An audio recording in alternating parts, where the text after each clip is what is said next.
কাজ এবছর কোরবানির জন্য খুব ভালো ভালো কাজ হচ্ছে, এবছর হিসাবে ভালো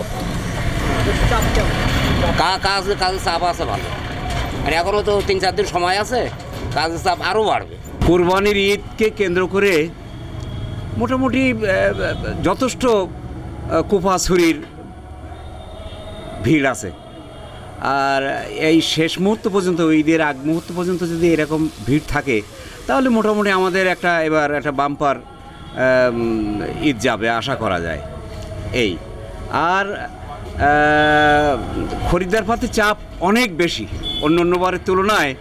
হয়তো আমরা ভেবেছিলাম যে গরুর দাম বেশি, কোরবানির কি হবে, যে আমাদের দাঁড় ছুরি বিক্রি হবে কি না, কিন্তু সেই তুলনায় দেখা যাচ্ছে যথেষ্ট চাপ আছে, কোনো রকম খামতি নেই। এবার কাজের চাপ বেশি, ডাবটিগুলো ঠিক সুন্দরভাবে বানানো হচ্ছে। আর 50 টাকা কোপা 100 টাকা, ছুরিগুলো 40, 50, 60 টাকা এরকম নেওয়া হচ্ছে।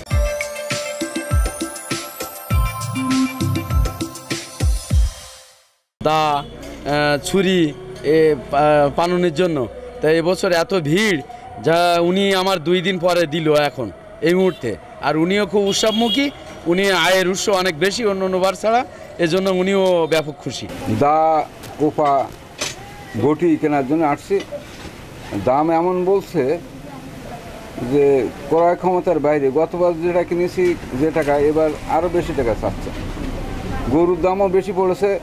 আবার এই যে গরু প্রসেসিং করতে যে যন্ত্রগুলো লাগবে, যেমন কোপা বটি ছুরি, এইগুলো কিনতে যে দাম যা চাচ্ছে এত বেশি। তারপরেও বাড়ি যেহেতু কোরবানি দিতেই হবে, প্রতি বছরই কোরবানি দিই, সেই হিসেবে এগুলো তো লাগবেই, সুতরাং কিনতেই হচ্ছে। সেই কারণে আমাদের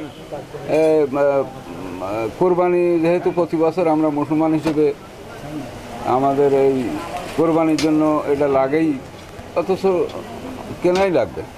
সে কারণে আমি এই দোকানে আসছি।